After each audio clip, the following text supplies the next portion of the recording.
সবাই চুপ থাকবে ট্রেন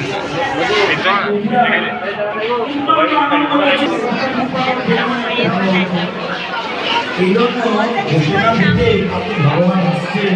মনের মধ্যে কত আনন্দ। বৈষ্ণবরা আসছে, সবাই দাঁড়িয়ে নৃত্য করুন, সবাই দাঁড়িয়ে দুহাত তুলে, যে যেখানে আছে,